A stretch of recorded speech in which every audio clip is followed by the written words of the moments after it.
I am a clock. For 30 years, I have hung on the same wall in a small town diner. My position never changed, my view never shifted. But everything else did. I don't have opinions, I don't judge, I simply count. Seconds, minutes, hours, years. And in that counting, I noticed patterns.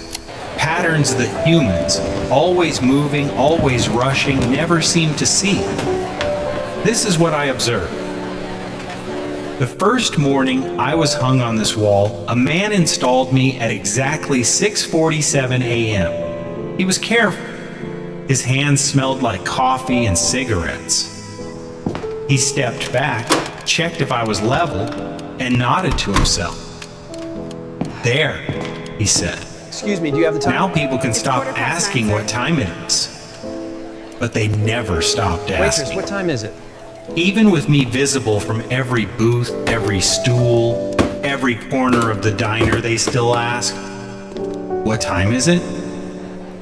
Not because they couldn't see me, but because they needed to hear it said out loud. As if speaking, it made it more real, more urgent. I learned early, humans don't fear time. They fear admitting how much of it they have already lost. By the second week, I knew the regulars. There was Margaret. Every morning at 7:15 a.m., black coffee, wheat toast. She'd sit in the corner booth and read the newspaper for exactly 43 minutes.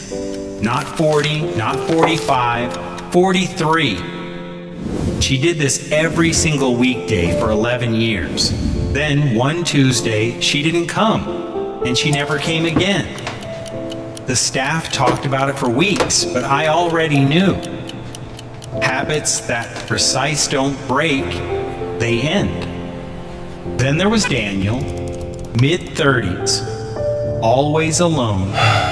He'd arrive at 2:30 p.m., order a Coke, and sit by the window with his laptop. He told people he was writing a book. For 6 years, he came 3 times a week, ordered the same drink, opened the same laptop, stared at the same screen. I never saw him type more than a few sentences. Oh, I'm sorry. One day he closed the laptop and said to the waitress, "I think I'm done." She thought he meant the Coke, but I knew what he meant. He never came back either. Here's what I learned about time. People waste it in 2 ways. The first group wastes it loudly. They're always busy, always stressed, always late.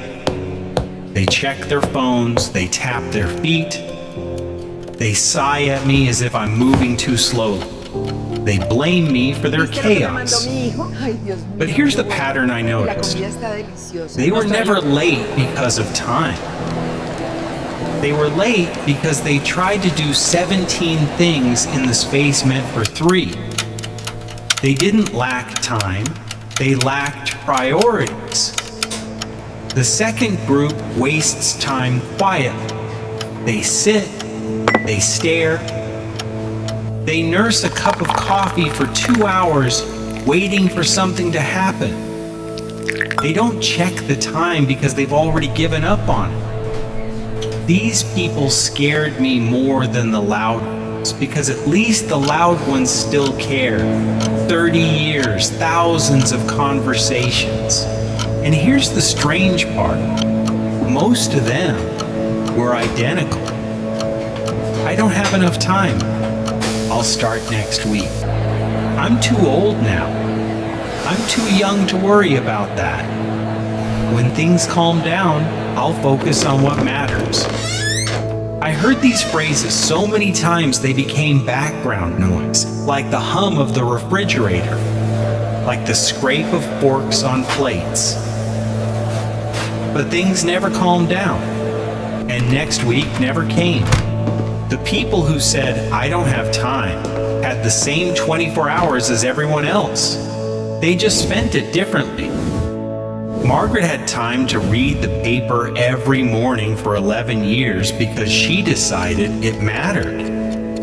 Daniel had time to sit with his unfinished book for 6 years because he was afraid to finish it. The loud ones had time to be stressed because they filled every gap with noise. Time wasn't the problem. Clarity was. Some people came here just to be around others. There was an older man named Frank, widower. He'd sit at the counter every afternoon and order soup he barely touched. He wasn't there for the soup. He was there because the diner was warm and the waitress called him by name, and for an hour he didn't have to be alone. I watched him sit in the same spot for 9 years. One winter, his seat stayed empty. The staff left it open for a week as if he might still walk in. He didn't. Here's what I learned. People don't fear death. They fear dying without being noticed. Frank didn't need more time. He just needed someone to see that he was still here. And for 9 years, this diner gave him that. Not everyone stayed the same. There was a woman named Sarah. She started coming in during her lunch breaks, always on her phone, always working. She looked exhausted. Then one day she started bringing a notebook. She'd order coffee and write by hand instead of typing. Slowly, her face changed. The tightness softened. 6 months later, she stopped coming at lunch. Instead, she came on Saturday mornings with a man. But that's the thing. They'd sit across from each other and actually talk. No phones, no laptops, just conversation. I don't know what shifted in her life, but I saw the result. She stopped spending time, she started choosing it. In 30 years, I watched the world change around me. Newspapers became phones, conversations became texts, waiting became scrolling. People used to sit in silence and just be. Now silence makes them uncomfortable. They fill every empty moment with noise, with distraction, with anything but themselves. I used to watch people stare out the window and think. Now they stare at screens and react. The diner is louder now, but the people are quieter. But some things never change. People still fell in love over coffee. They still argue, made up, celebrated birthdays, mourned losses. They still asked, "What time is it?" And they still acted surprised by the answer. Here's the one pattern that repeated most. What time is it? Everyone, no matter how young, how busy, What time is it? how successful, said the same thing eventually. I wish I had more time. But they didn't need more time. They needed to use it differently. We used to actually The talk. people who lived fully didn't have extra hours. They just stopped wasting the ones they had. Last month, the diner closed, new owners, renovation, everything's being stripped out, including me. As they took me off the wall, I saw something I'd never seen before. The outline of where I used to be. 30 years of paint faded everywhere except where I hung, a shadow of all that time. I don't know where I'll go next. Maybe another wall, maybe a landfill, but I know this. Time doesn't care about your plans. It doesn't wait for you to be ready. It doesn't pause for your fear or your doubt. It just moves. And the only question that ever mattered was this: what did you do with it while it was yours? I am a clock, and I've been watching.